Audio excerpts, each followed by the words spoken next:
Atos 2, versículo 1 ao 13. Todos encontraram? Diz assim: ao cumprir-se o dia de Pentecostes, estavam todos reunidos no mesmo lugar. De repente veio do céu um som, como de um vento impetuoso, e encheu toda a casa onde estavam sentados. E apareceram distribuídas entre eles línguas como de fogo, os quais pousaram sobre cada um deles. Todos ficaram cheios do Espírito Santo e começaram a falar em outras línguas, segundo o Espírito lhe concedia que falassem. Estavam morando em Jerusalém judeus, homens piedosos, vindos de todas as nações debaixo do céu. Assim, quando se fez ouvir aquela voz, afluiu a multidão, que foi tomada de perplexidade, porque cada um os ouvia falar na sua. Estavam atônitos e se admiravam, dizendo: vejam, não são galileus todos esses que aí estão falando? Então, como os ouvimos falar cada um em nossa própria língua materna? Somos partos, medos, elamitas e os naturais da Mesopotâmia, Judéia, Capadócia, Ponto e Ásia, da Frígia, da Panfilha, do Egito e das regiões da Líbia, nas imediações de Cirene, e romanos que aqui residem, tanto judeus como prosélitos, cretenses e árabes, como os ouvimos falar sobre as grandezas de Deus em nossas próprias línguas. Todos, atônitos e perplexos, perguntavam uns aos outros: o que será que isso quer dizer? Ah, mas tem que ter, né? Olha lá. Outros, porém, zombando, disse: estão bêbados, embriagados. Vamos orar. Pai, em nome de Jesus, nos abençoe nessa manhã. Fala conosco por meio da palavra do Senhor, que é santa, que é pura e é poderosa para nos transformar. Em nome de Jesus, Pai, unge a cada um de nós, ó Deus, capacita a cada um de nós para ouvirmos, pregarmos, sermos, ó Deus, ministrados pelo Teu Espírito. Ajuda-nos nesta manhã. Em nome de Jesus, Pai, transforma os nossos corações. Da criança ao idoso. Que todos, ó Pai, sejam alcançados pelo Teu poder. Em nome de Jesus.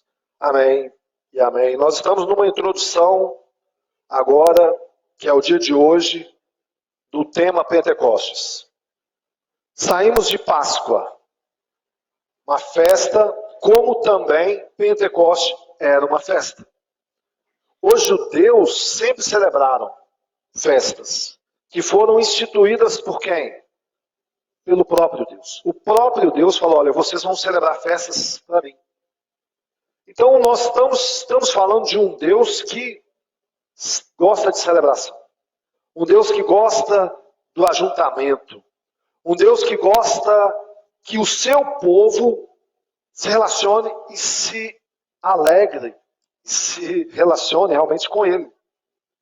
A festa dos judeus, que era Pentecostes, acontecia exatamente 50 dias após a Páscoa.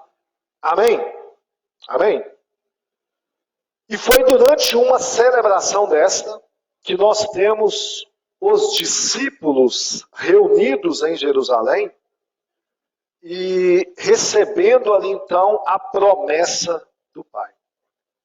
O que nós vamos fazer aqui hoje, nesta manhã? Primeiro é tentar quebrar alguns pensamentos, algumas definições que nós temos. Infelizmente, muitos tratam o Pentecostes como a ação do Espírito, ou seja, o mover, digamos, o pentecostal nasce ali, mas na verdade é uma festa que os judeus já celebravam há muito tempo. Outrora é chamada Festa das Semanas, ou seja, 7 semanas após a Páscoa, que dá exatamente os seus 49 dias, contando com a Páscoa, 50. Naquele dia, a celebração. Penta 50. Amém? Aí que a gente vai chegar nessas definições da palavra. Mas, o que nós temos em Pentecostes? Um evento que aconteceu de forma única. Como também a morte de Cristo foi única. Amém? Jesus morreu, ou seja, uma vez por todas, ressuscitou uma vez por todas, e esse evento não vai repetir. Amém? Isso aconteceu uma vez, assim como o Pentecostes. Só que o que nós temos com a morte e ressurreição de Jesus? Os benefícios disso. Jesus ter morrido, Jesus ter ressuscitado, até os dias de hoje, passados mais de 2000 anos, todos nós, os cristãos, temos o quê? Os benefícios disso. É ou não é? Da mesma forma, Pentecostes. Uma vez que aquilo aconteceu com a igreja de Atos, numa festa de Pentecostes, aonde estavam reunidos ali os discípulos, nós até os dias de hoje recebemos o benefício disso. Amém? Estou só tentando colocar alguns termos aí para ficar claro para nós. Jesus, ele subiu, quando ele estava ali aos céus, né, no Monte das Oliveiras, ele falou para os seus discípulos o seguinte: olha, vocês devem esperar a promessa. É necessário que eu vá, porque eu vou enviar quem? A promessa, o Espírito Santo. E quando ele fala da promessa, ele está dizendo o seguinte: vocês vão receber poder. Amém? Quem que recebe essas promessas? Somente os seus seguidores. Isso está claro para mim e para você? Isso tem que estar claro. O Espírito Santo é uma promessa para quem? Para seguidores de Jesus. Alguns detalhes interessantes sobre essa promessa é que, primeiro, ela foi realmente emocionante. Imagina Jesus subindo aos céus, ou seja, ele fala assim: olha, vocês vão receber poder. Poxa, isso não é muito bom de ouvir? Isso tem que ser muito bom de ouvir. Você olha para você e fala assim: eu, comedor de feijão, né, fraco, cheio de dúvidas na vida, ou incertezas, ou dores. Imagina ali os discípulos. A profissão de pescaria é uma profissão abençoada, ou seja, graças a Deus que tem aí as pescas e a gente come peixes por causa disso. Mas aquela profissão, com certeza, trazia consigo consequências, sequelas.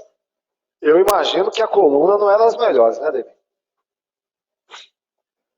E aí vem uma promessa emocionante: você vai receber poder. É uma antecipação que é uma bênção. Ó, mais uma água aqui, já trouxeram aqui, você me serviu. Aí, ó. Agora eu estou duplamente abençoado. Com sede eu não passo hoje aqui. Obrigado. A promessa, ela foi também o quê? Explícita. Né? Por que é explícita? Isso vai acontecer não muito depois desses dias. Então, olha, pessoal, isso não muito depois. Não é um negócio que você vai ficar assim: para quando que é? É para daqui a pouco. Ela foi expansiva, né? Ou seja, ela não era algo que somente ia alcançar uma parte ali. Nem somente um sussurro. Mas ela deveria se estender tanto para a Judéia, Samaria e até os confins da terra. E por fim, ela foi também exaltante. Né? Ou seja, no mundo inteiro,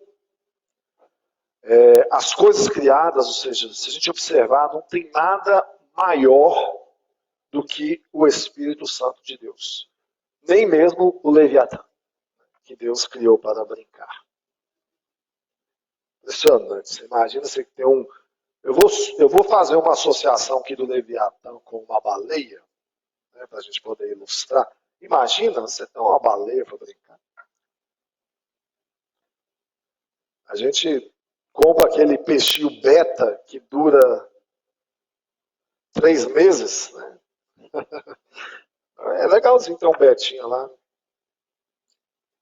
Só que você já compra sabendo que ele vai morrer. Não tem nada maior que o Espírito Santo de Deus na terra. E é isso que foi prometido. E o que a Bíblia diz é que eles foram cheios desse Espírito. Não pode ter honra maior nenhuma na terra do que você ser cheio do Espírito Santo de Deus. Imagina aí a maior riqueza. Ah, eu quero ter um palácio todo feito de ouro. Eu acho isso esquisito, sabe? As pessoas almejam isso. É lógico que isso pode ser usado no termo figurativo, ilustrado, né? Imagina, tudo feito de ouro, você escorregar lá e bater o dente, você perde os dentes tudo. E no frio deve fazer muito frio. No calor deve fazer muito calor. Então, mas não há honra maior na vida do ser humano do que essa. No livro do nosso querido Leonard Ravenhill, Por que Tarda o Avivamento, ele vai dizer o seguinte, né, que o que não é um avivamento, né? Segundo assim, a percepção dele de vida, de experiência e de chamado mesmo que Deus deu na vida dele, e eu recomendo para você, que é um livro bom, um livro que vai te bater, porque tem me batido. Leonard Ravenhill é contemporâneo nosso, faleceu há pouco tempo, tem mais pouco tempo, faz uns 10 anos, esqueci agora a data certa, mas tem vídeos dele na internet, lá no YouTube. Digita depois lá, Leonard, só pegar Leonardo, tirar o O, e Ravenhill. Você vai ver Ravenhill no nosso português aqui. Ele tem um vídeo que ele batia assim com classe, com unção de Deus, num chamado movimento, com medo de falar essas palavras, né, mas assim, no movimento pentecostal, sabe, que começou a fazer algumas loucuras, né, tanto ele quanto o David Wilkerson, também da nossa geração aí, que faleceu, infelizmente, num acidente de carro, eles eram severos contra a heresia, sabe, contra alguns movimentos malucos. Então, assim, olha, eu lembro de David Wilkerson, que foi um grande missionário americano, que ia para os... Tem até um filme dele aí, se você pesquisar, você encontra também. Na época em que as gangues dos Estados Unidos, naquelas áreas mais periféricas, muita droga, gangues, ele entrava e anunciava o evangelho e criava, ou seja, montou uma igreja no meio do lugar mais terrível.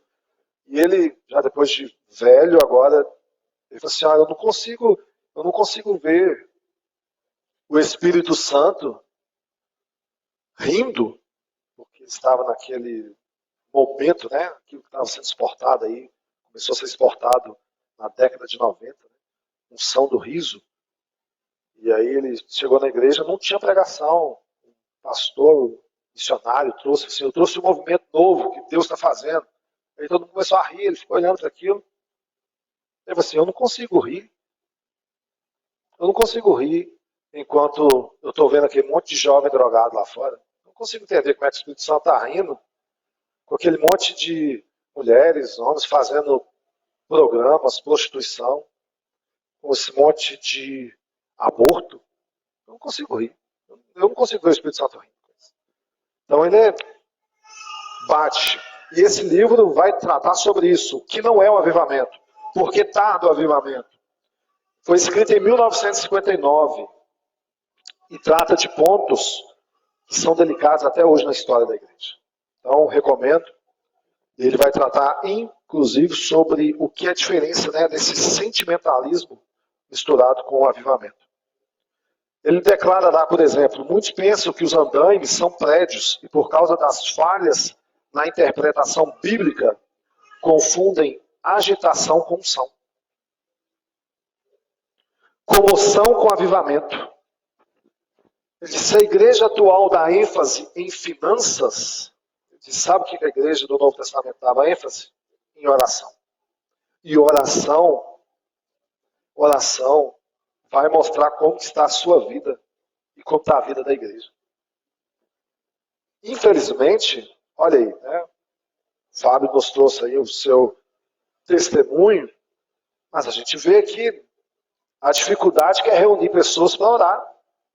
Seja na igreja, seja meia hora, uma hora. As pessoas não querem mais orar.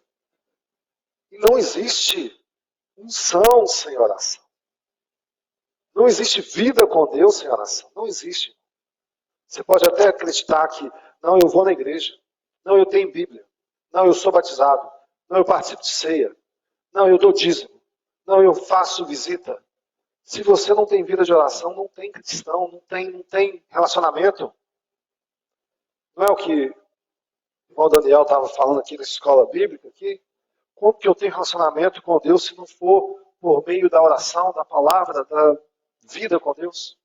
Se a palavra vai dizer para você orar, orar, orar, se os profetas estavam lá orando, se Jesus estava orando, por que a gente se acha melhor um pouco do que eles? Ao ponto de falar assim, eu não preciso de oração. Deus está comigo. Se engana quem pensa assim. Quando ele escreve o livro, olha só, em 1959, o Japão tinha uma população de 120 milhões de pessoas. E a proposta, e assim, a expectativa era do aumento de 1,100 milhões de pessoas por ano. Ou seja, em 5 anos, seriam 5 milhões de pessoas não convertidas. A mais. Já parou para pensar sobre isso? Agora expanda isso com as outras religiões que já tem no mundo, que já tem seus muitos seguidores, seja o islamismo, o shintoísmo, o budismo, todos os ismos.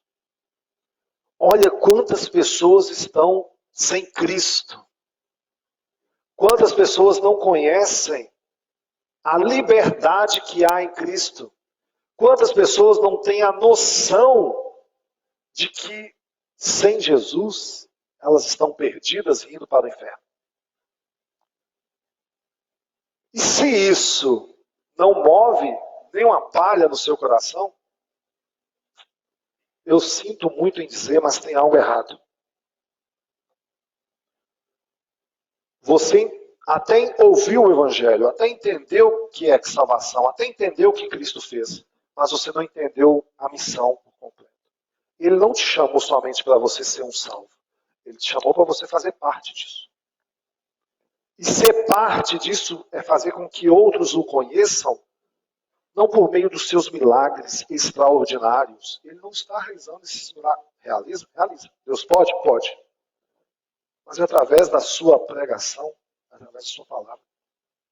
Olha Paulo, né? Olha Pedro, olha Tiago.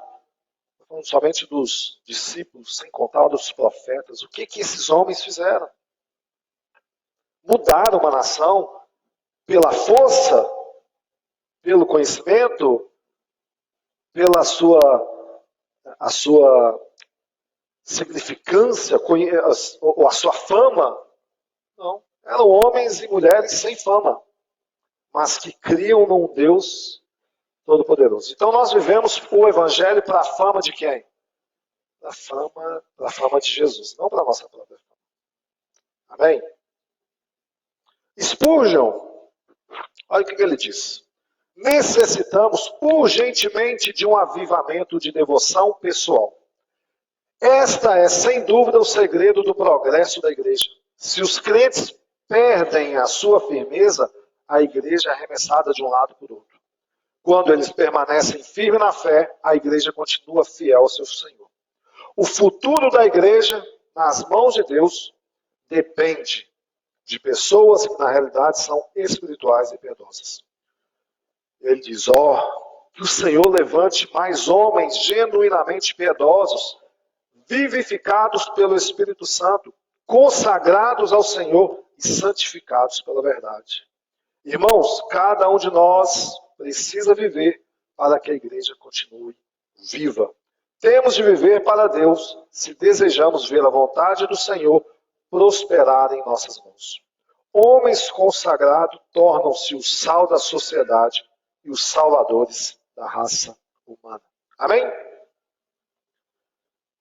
Isso é um pouco do que a gente entende quando vem o Espírito Santo sobre as nossas vidas. E é isso que nós lemos aí em Atos 2, né? O que os discípulos estavam fazendo?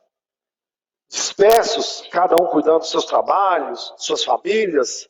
Agora Jesus já subiu aos céus. Não, vamos agora voltar, né? Pedro e Tiago e João, de repente, falam assim, nós agora nos tornamos especialistas em pescar milhões de peixes. Né?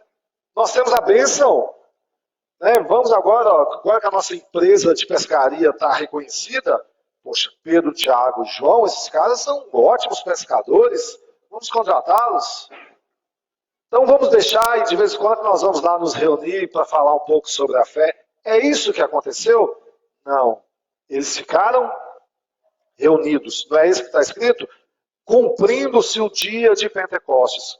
Passou aquela última ceia. Lembra da Páscoa, onde estava Jesus? Na última ceia. E ele se revela, eu sou esse pão. Ou seja, comei dele, todos vós, vocês estão comendo, esse é o meu corpo. Está vendo esse vinho? É o meu sangue que é derramado em favor de vocês. Passou a Páscoa, Jesus então ressuscita, né? Sobe aos céus, 49 dias, 50 dias, naquele dia de Pentecostes, eles estavam juntos, todos no mesmo lugar. Igual nós estamos aqui, todos juntos. E aí a Bíblia diz que entra então em cena a chegada, né, do Espírito Santo de Deus. É como se fosse o start. Sabe o que aconteceu em Pentecostes? Por que foi celebrada essa festa? Foi quando Deus deu as tábuas da lei para os judeus depois da Páscoa. A Páscoa lá ainda no Egito, né? Lembra lá dos umbrais? A passagem. Passou-se então esses 50 dias, nós temos ali, toma as tábuas da lei. E agora o Senhor está trazendo, não as tábuas da lei, mas o Espírito e a verdade, por meio da chegada aí do Espírito Santo. E o interessante, irmãos, é que foi um evento fascinante. Né? Tem uma ilustração ali, está um pouco ali apagada ali, mas os discípulos reunidos, e eles estão vendo línguas como de fogo na cabeça de cada um deles. Um vento, e eles, então, vem, se posa sobre eles, e um acontecimento sobrenatural, eles começam a falar em outras línguas. E aí, quando eles começam a falar em outras línguas, conforme o Espírito os concedia, nós crescemos num contexto entendendo isso da seguinte forma. Não vou entrar aqui em dilema de como isso é ensinado, né, em outras doutrinas, mas, ou seja, o falar em outras línguas nos dias atuais é visto como, olha, uma confirmação que você recebeu esse Espírito Santo. Então, se você não fala, você não o recebeu. Pelo menos é o que é ensinado. E aí, o que seriam essas línguas, né? São línguas de anjos, são línguas espirituais. Porém, eu queria fazer aí uma exposição desse texto, só para a gente caminhar por ele, e entendermos, e fazer essa seguinte pergunta. Que línguas eram estas? O próprio texto vai explicar, não vai? O próprio texto vai dizer. Versículos 5 e 6. Quem estava habitando em Jerusalém? Judeu, homens religiosos de todas as nações.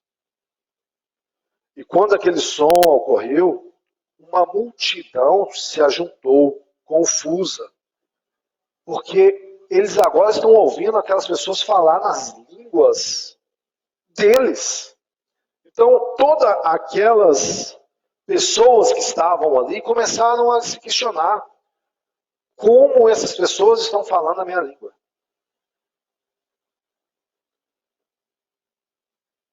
O que Jesus tinha dito? Lucas 24, 49. Eis que eu envio a vocês a promessa do meu Pai. Ficai, porém, na cidade de Jerusalém, até que do alto vocês sejam revestidos de poder. O que nós estamos vendo aqui é essa promessa. Fiquem reunidos, não saiam, não fujam, não vai para outro lugar, é aqui, para ficar reunidos aqui. Até que do alto vocês sejam revestidos. É o que está acontecendo aqui agora para eles. Cumprindo-se esse dia de Pentecostes, festa realizada pelos judeus. O Espírito então vem se manifestar com grande glória e concede a eles essa capacidade de falar em outra língua. Quem eram esses povos que estavam ali ouvindo agora galileus, pescadores, cobrador de imposto, agricultores, iletrados? As pessoas sabiam ler, sabiam escrever, imagina em outras línguas. Se eu fizer essa pergunta hoje aqui, é difícil de ter condição. E olha que nós temos recursos, temos escolas, temos aplicativos. Quantos aqui falam mais de 2 línguas? 3. Duas vão aumentar. Primeira pergunta: quem eram os povos? Atos 2:9. Partos, medos, elamitas, habitantes de Mesopotâmia, Judéia, Capadócia, Ponto, província da Ásia, Frígia, Panfilia, Egito, Líbia, Cirene, visitantes vindos de Roma, judeus convertidos ao judaísmo, cretenses, árabes. Olhem quem são as pessoas. Nós primeiro já sabemos quem são as pessoas, quais são as nações, quais são as línguas deles. E o que eles estão dizendo, versículo 9 a 11 ali, é como que esses homens que não estudaram nada estão falando a nossa própria língua. Como que isso pode ser possível? O 11 ao 13 diz, olha, as pessoas ficaram maravilhadas. Que isso? Como que isso está acontecendo? O que isso quer dizer? Como que isso pode? Mas, como sempre, nós temos também quem? Os incrédulos, né? Aqueles que falavam assim, esses caras então é cheio de vinhos, embriagados, né? Eles estão ali falando das grandezas de Deus para pessoas de outras nações na língua deles. É como se tivéssemos todos nós aqui. E de repente, entrasse aqui agora, vamos dizer aqui na reunião da ONU, não é?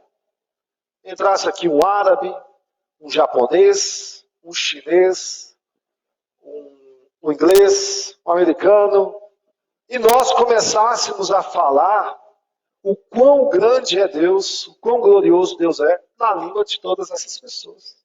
Imagina você falando aí em árabe, em inglês, em japonês, né? Em hebraico. Hebraico parece ser mais difícil. Ou qualquer outra língua, línguas desconhecidas, nós que nunca estudamos, que não sabemos nem falar o português direito, falando na língua de cada um desses povos sobre as grandezas de Deus, é isso que estava acontecendo aqui.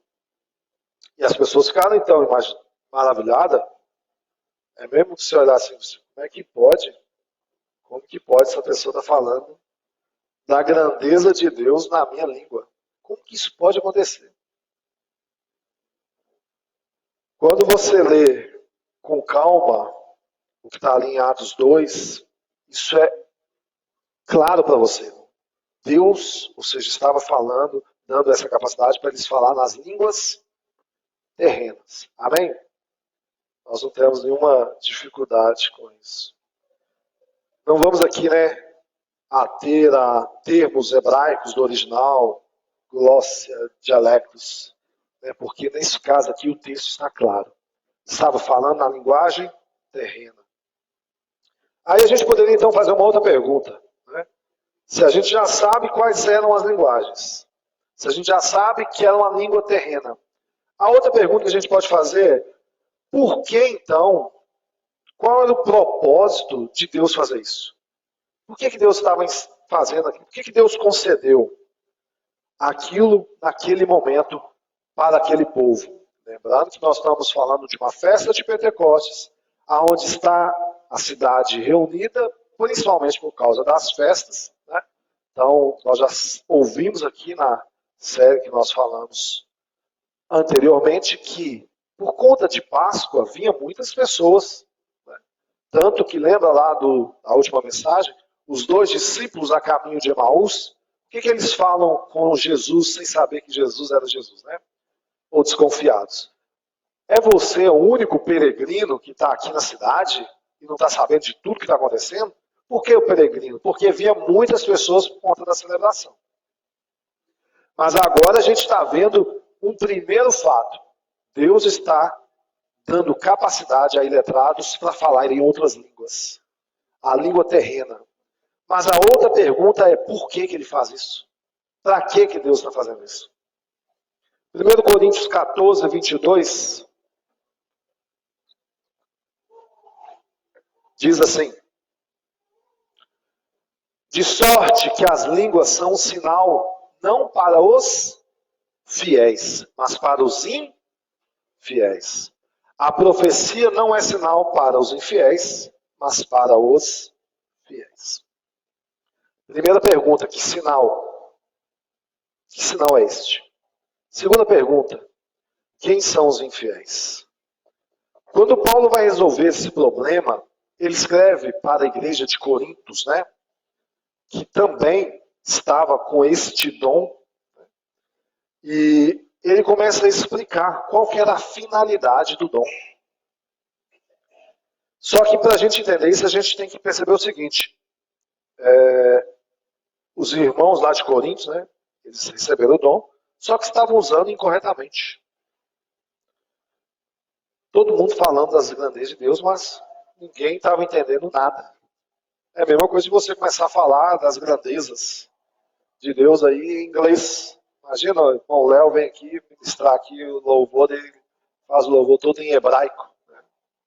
A gente já, bonito, mas não sei se ele está xingando a gente.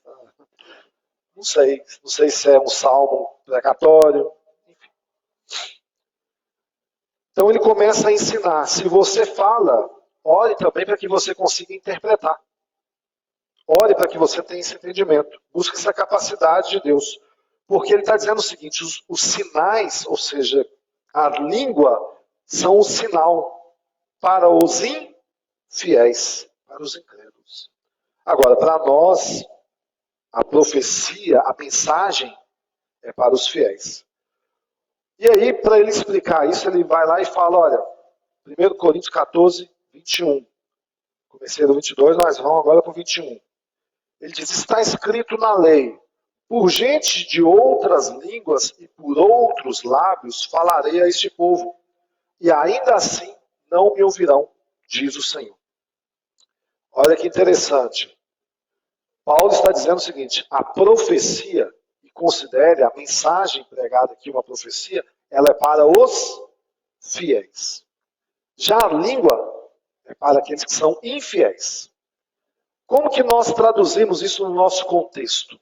As pessoas vão passar lá fora, vão me ver falando em outras línguas e falar, olha, cara, aquela igreja espiritual, que é pessoal espiritual.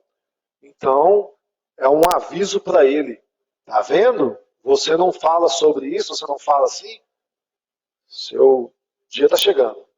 Quase que, porque você não fala porque você não é crente. Quase isso. Só que não é isso que a gente está vendo aqui. Olha o que está escrito. Paulo diz, está escrito na lei.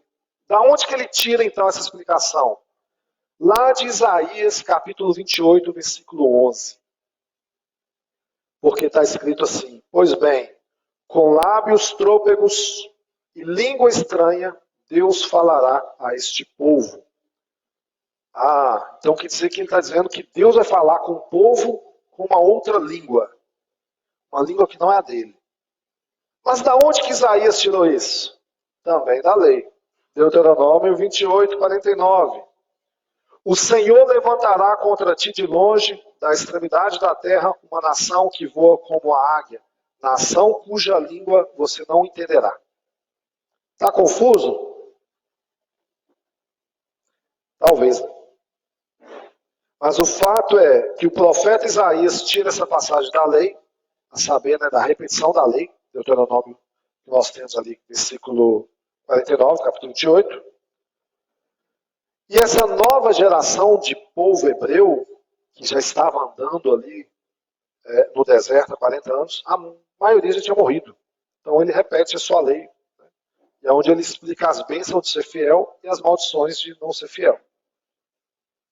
Então, quando Israel abandona a Deus, o que acontece? Vem juízo. Não é assim? Quem já leu a Bíblia já entendeu isso. O ciclo, né, das nações, de uma nação, ouve a Deus, está servindo a Deus, está acompanhando ou seja, as vontades de Deus. Entrou ali no processo de desobediência, aí vem agora a punição, depois a servidão para outras nações. Né? É o que está acontecendo aqui. Ou seja, Deus vinha e destruía aquela nação. Isso aconteceu? De fato aconteceu. Quantas vezes a gente não viu isso acontecer? Foi assim com babilônios, assírios, persas, romanos, né?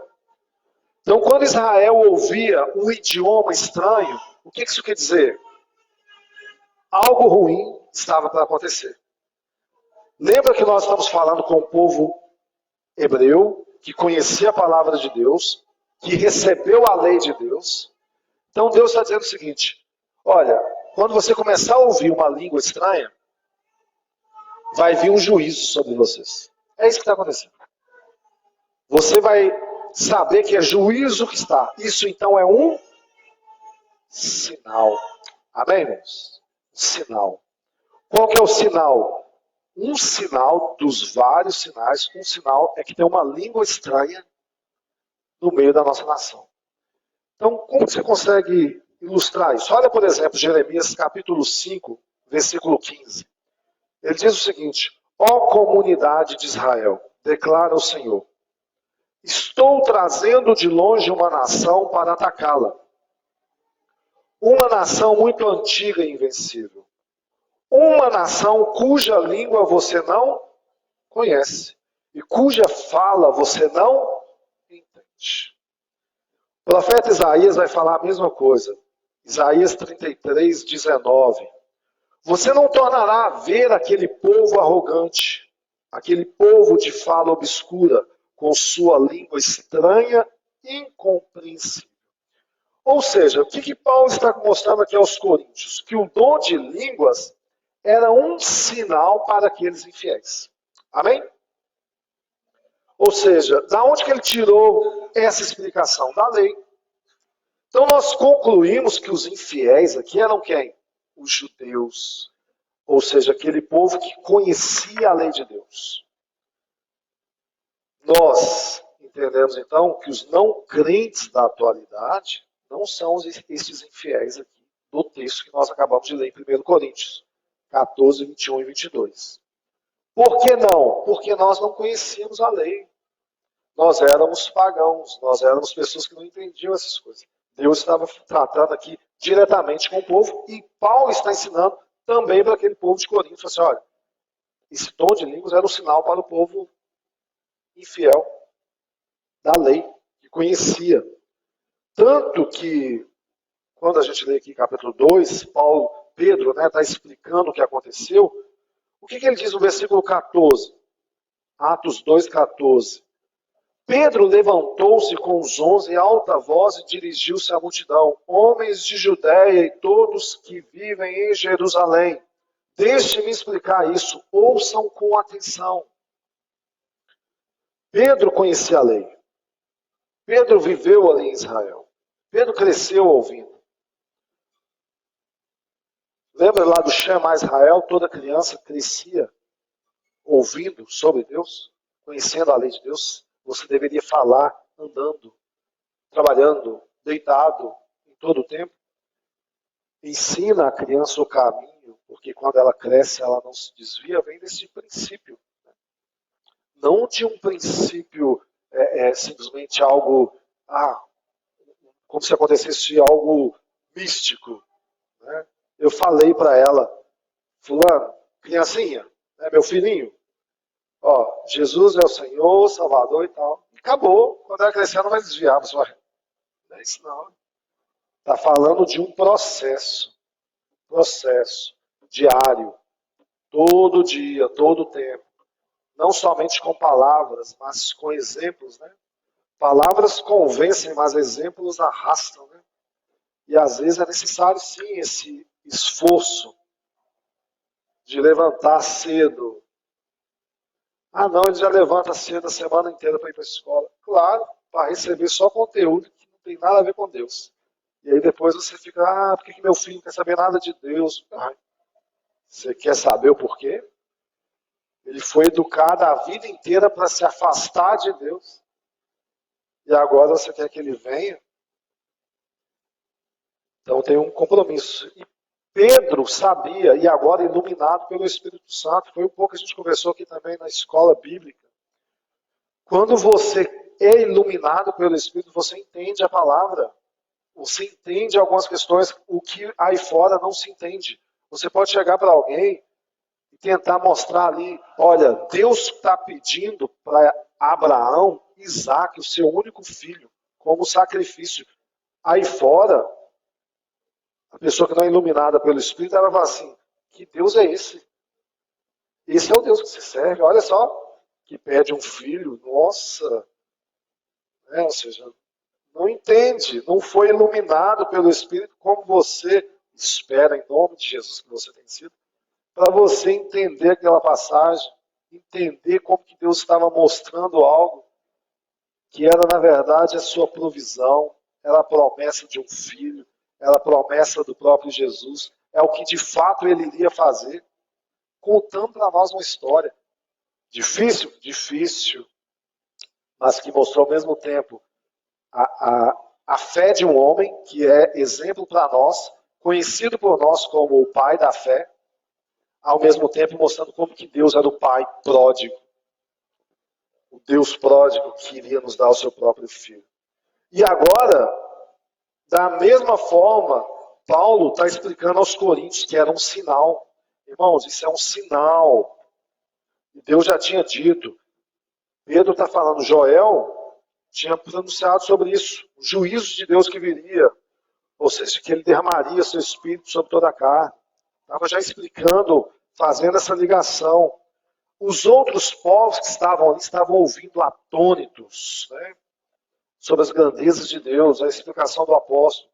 E foi tamanha a audácia, a ousadia, a intrepidez, a fé, que a Bíblia diz que mais de 3.000 pessoas se convertem. Vão agora, se entendem, olha esse juízo, então está vindo um juízo da parte de Deus e existe a salvação por meio de Jesus. Aquele que crucificaram, mas que, segundo Pedro está dizendo, ressuscitou, subiu aos céus e que vai voltar. Eles creram, foram convencidos pelo Espírito Santo. Uma obra do Espírito. As línguas, então, eram um sinal que Deus estava dando e Paulo está ensinando ali em 1 Coríntios e Pedro em Atos 2. E esse sinal é de quê? De juízo.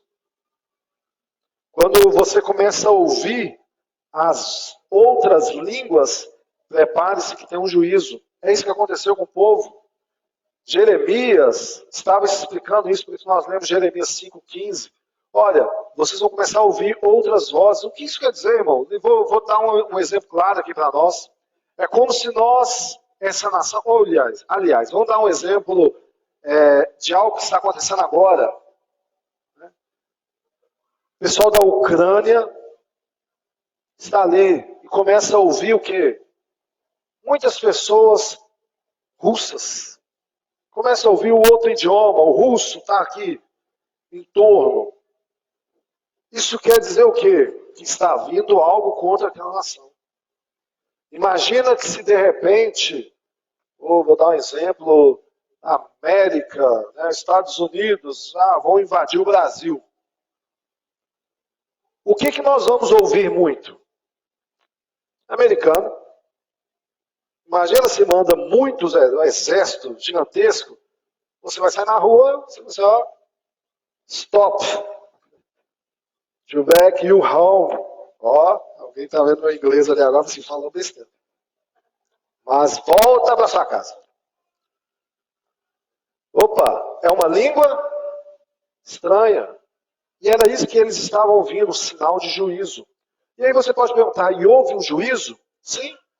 No ano 70, né, aproximadamente, entre 66 e 70 depois de Cristo, houve ali as chamadas revoltas, né, do povo, revolta judaica, né? Foram 3 rebeliões do povo contra Roma. E acabou que por conta disso, no ano 70, o general romano Tito Flávio Vespasiano Augusto, olha o nome do moço, entrou em Jerusalém e destruiu ela completamente. Quando ele destrói completamente, o que acaba? O templo, está vendo hoje que você vê lá somente o muro das lamentações? Aquilo ali foi obra desse general. Ou seja, o que veio naquele ano 70? Grande morte, grande destruição, grande juízo. Jesus já havia alertado sobre isso, tanto que, segundo a história, e agora a história, não a Bíblia, não morreram cristãos. Por que não? Porque eles já tinham ouvido os sinais. Jesus já tinha dito os sinais, lá em Mateus 24. Mateus 24 fala tanto deste acontecimento, quanto da sua segunda volta. Então eles, se você estiver no alto, estiver lá em cima, né, no telhado, não desce para buscar nada não. Se você tiver isso, não faz isso, aquilo, outro. Corre, sai. E fugiram. Mas mais de 1 milhão de mortos nessa destruição. Então nós tivemos aqui uma clara definição do juízo que aconteceu por conta de ouvir outras línguas. Então aquele povo ali em Atos 2, conforme nós lemos, ouviram outras línguas, grandezas de Deus, para eles, ou seja, muitos disseram, olha que grandeza, que coisa maravilhosa. Só que para os judeus que estavam ali, que conheciam a lei, eles estavam ouvindo uma outra língua que era sinal de juízo. E o que de fato aconteceu. Então o infiel sabia que estava vindo o juízo. É isso que Paulo está explicando aqui para o povo de Corinto. Então, se a gente entendeu isso, eu posso perguntar para você, isso se aplica a nós hoje? Sim ou não? Não. Não. Isso foi um sinal aplicado àqueles judeus. Nós não conhecíamos a lei, nós não saberíamos sobre isso, nós não iríamos entender. Porém, é interessante perceber que Deus usou o mesmo dom, tanto para o juízo, quanto também para anunciar as grandezas. Ele usou o mesmo dom para que eles fossem testemunhas também em Jerusalém, Judéia, Samaria, confins. Como que aqueles pescadores, agricultores, cobradores de impostos, como que eles iriam pregar em outras nações? Como? Sem falar a língua deles. Né? Olha Deus usando um milagre. Ou seja, você conseguindo usar o dom de línguas para anunciar as grandezas de Deus. Mas o que serviu de juízo aqui, serviu de bênção. Isso é o que nós vimos, porque no início de todas as coisas, quem já leu sobre Babel? Torre de Babel. Os homens, vamos construir uma torre que vai chegar nas grandezas. É lógico, isso tem um tom figurativo de poder, de torre. Olha o tamanho da minha torre, olha só como nós somos poderosos. E Deus faz o quê? Confunde as línguas. Né? Então, quando o homem tentou, por sua própria vontade de se auto-promover, Deus os confunde. Mas agora, Deus pega o contrário. Ele une por meio da sua ação do Espírito Santo para que nós pudéssemos anunciar o Evangelho com o dom, ou seja, unindo as línguas aqui novamente. E a saber, o Evangelho é Cristo crucificado. Amém? Para nós terminarmos, Pentecostes então é o que, irmãos? Não é um sinônimo de avivamento, mas foi a manifestação da promessa de Deus, do Espírito Santo, na festa que celebrava então essa libertação do Egito. Antes foi dado ali as tábuas da lei, e agora é dado a unção do Espírito Santo. Isso aconteceu com os discípulos, não somente ali naquele dia. O avivamento aconteceu, por isso que nós chamamos ali de cultura do avivamento, porque ele aconteceu desde o momento que eles tiveram um encontro com Jesus. O avivamento aconteceu na vida, na família, no trabalho, na sociedade.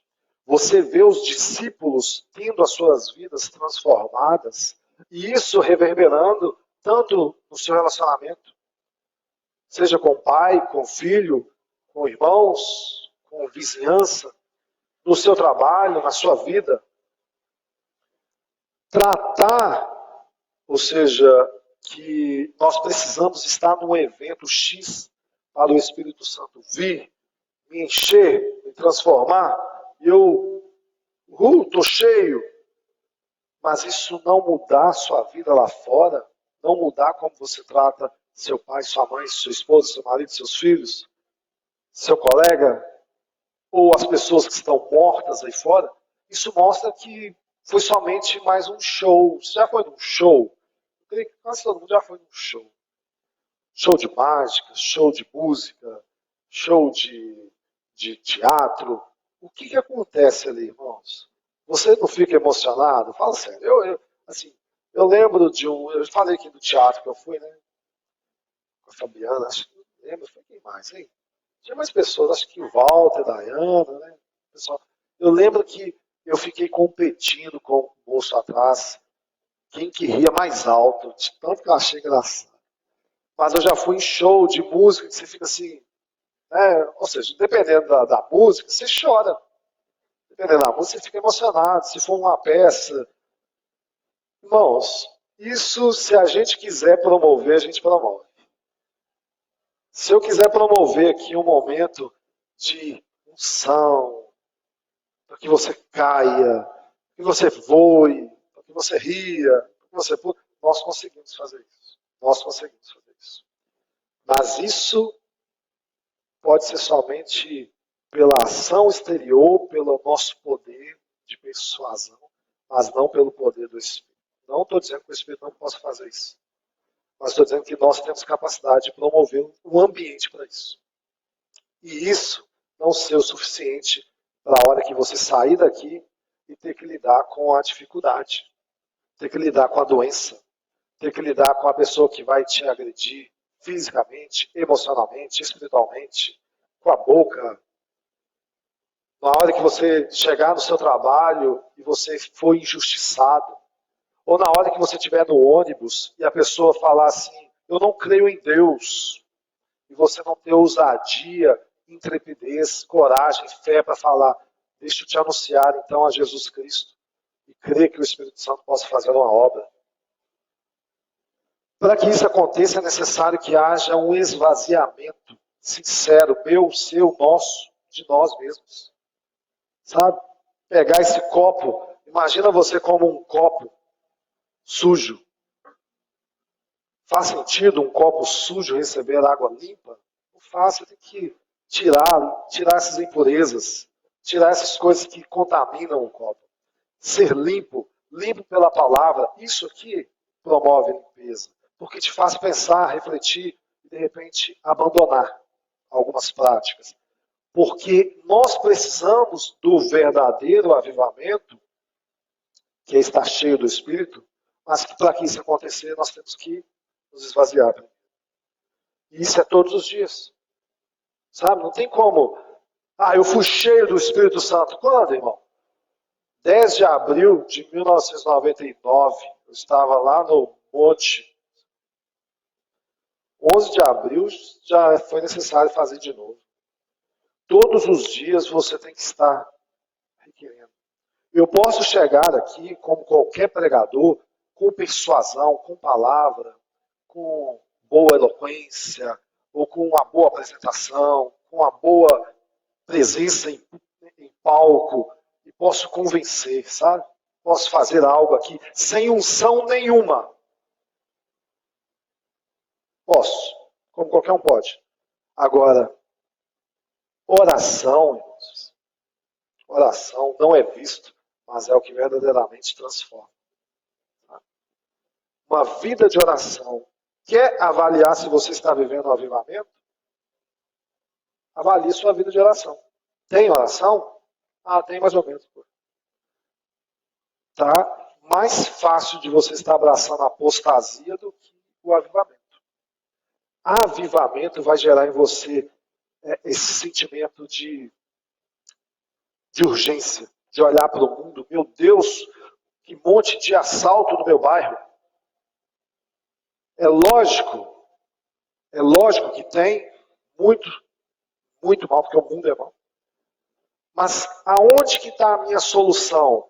Ah, vou ligar para o Fábio. Vem cá. Ademir, vou ligar para... É assim? Se for ligar para eles, falar, vamos orar, irmão, aí você está começando a ver avivamento. Está crendo realmente no sobrenatural. Que Deus pode vir e transformar. Que Deus pode mudar uma rua. Pode mudar uma situação. Pode mudar um país. E Ele pode. Comecei falando aqui, Ele pode transformar esse púlpito em ouro? Pode. Mas a gente crê. Avivamento muda a nação. Como que se vence? Como que se vence, então, as dificuldades? Na força? No conhecimento? Na política? No poder? No dinheiro? Para o mundo, sim. Para o cristão é na oração. Os discípulos estavam reunidos, fazendo o quê? Orando. É o que nós vemos lá em Atos 2:42. Se nós não tivermos a fé que teve um Elias, homem igual eu, vocês, igual nós todos aqui, o que a Bíblia diz? Que Elias orou. Somente isso. Orou para não chover e não choveu.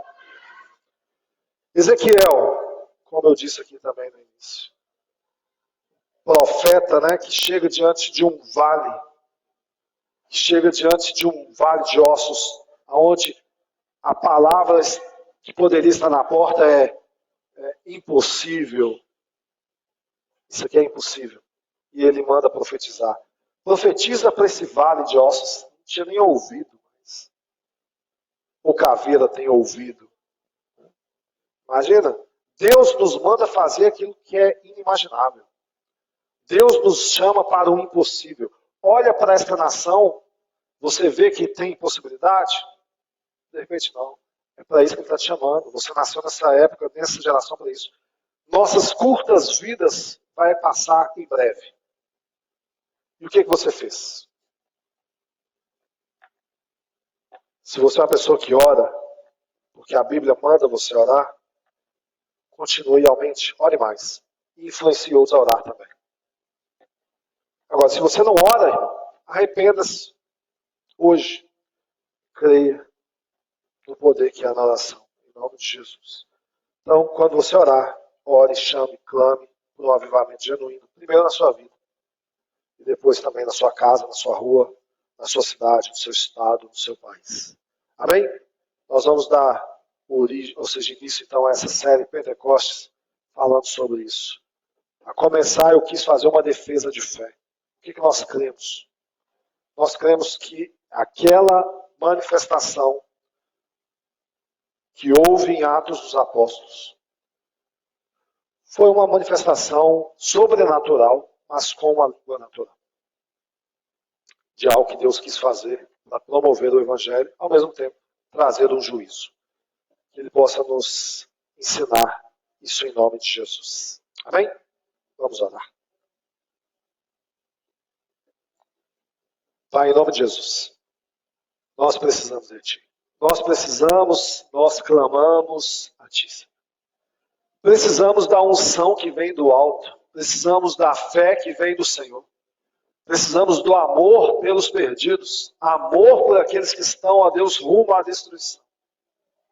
Precisamos, ó Deus, amar a Tua palavra, amar quem o Senhor é, acima de todas as coisas.